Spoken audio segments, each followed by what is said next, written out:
Here at the World Economic Forum in the Swiss Alps, world leaders convening to imagine a path forward in today's geopolitical and economic climate. Joining us right now with his vision for what he's seeing, Ray Dalio, founder of one of the world's largest hedge funds, Bridgewater Associates, and it's great to see you on day one here.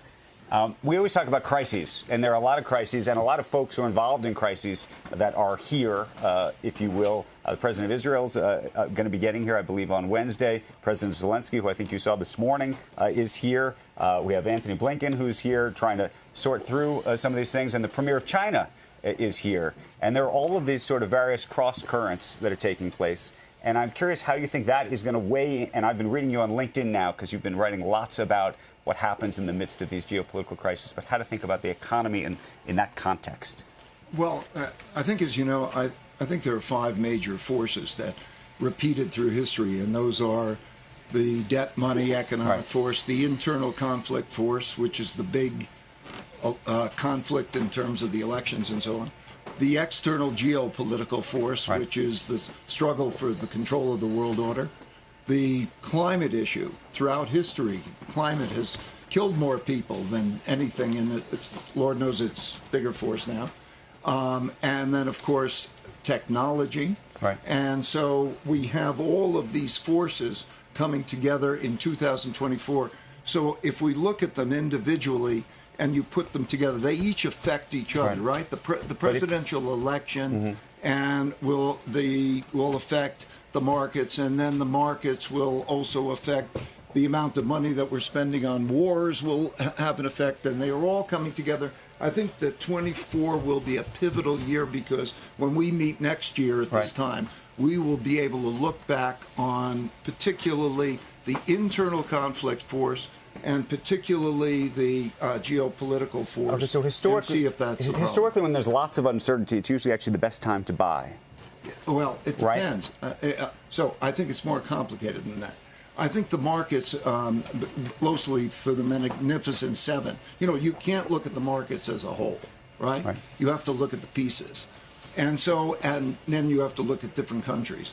And so the pricing, as we had the move down to 4% bond yields, and then you have the movement in equities, particularly those countries, those companies, that they're no longer as cheap as they were before, right? So I think, let's say we start with a bond yield, start with an inflation rate, then add in a real rate. I think that the inflation rate is in the vicinity, and likely to be in the vicinity of 3.5%. We have to start with that. Then you have to add in a real yield, which is between 1% and 2%. So we're talking about something when you get to a 4% bond yield, that's no longer a really attractive rate. And then if you go beyond the bond yield and you say the bond yield, of course, affects everything. And it's also going to affect what the economy is going to be like this year, right? Because we have to roll over debts and at higher interest rates and so on. So I think if you look at that particular thing, by any measures, it's not it's not cheap. Okay, none of the markets not are cheap. Okay. So the pricing, here we are, is different than the environment. You can't just look at the environment. Then you look at what is priced into a market. Right? So if we're looking at the politics, the geopolitics, I don't think that those risks are priced in because it's a difficult thing to play for a market participant. How do you deal with that? And so that uncertainty isn't priced in. Neither is the geopolitical. Maybe if you go to China, the prices are priced in because of the circumstances. Okay, let me ask you then the political ramifications on the market. If President Biden wins a second term, good for the market, bad for the market. If former President Trump wins a second term, good for the market, bad for the market. I think they're both threatening for the markets. Both are threatening for the markets. Okay. So there's no alternative, but it's a bad outcome. Which is the better of the bad alternatives, if that's the case? Let me say why, okay?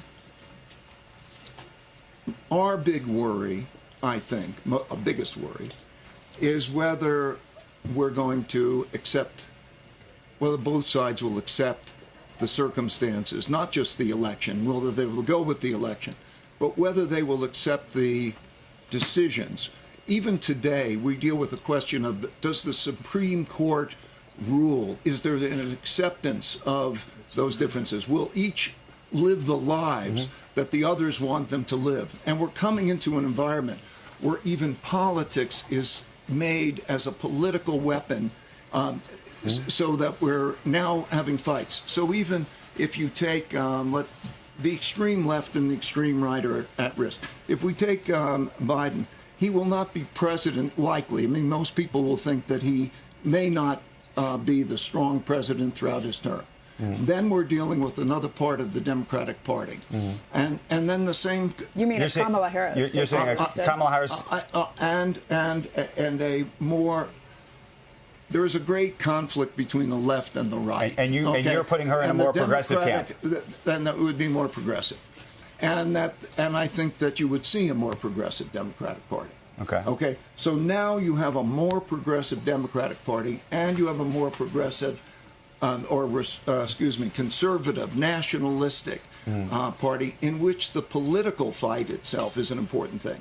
So the question is how we get through this in a way where we have sensible governance, or do we have irreconcilable differences over many things? Living standards, it's not just money, although taxes will enter into it. So the taxes that will come out of this, protectionism that comes out of it, nationalism, support for other countries, all of that will be different, but also it has to do with even how you raise your children in terms of these types of balances. Ray, just boil that down to an investor's point of view. If we're at higher risks for the market, no matter what happens, if either of those two candidates win, and you don't like the payment you're getting for U.S. Treasuries, what do you do? I think the question is, do you know what your neutral position is? Like I find that the markets right now are not either super attractive or super unattractive, generally speaking, aside from the politics.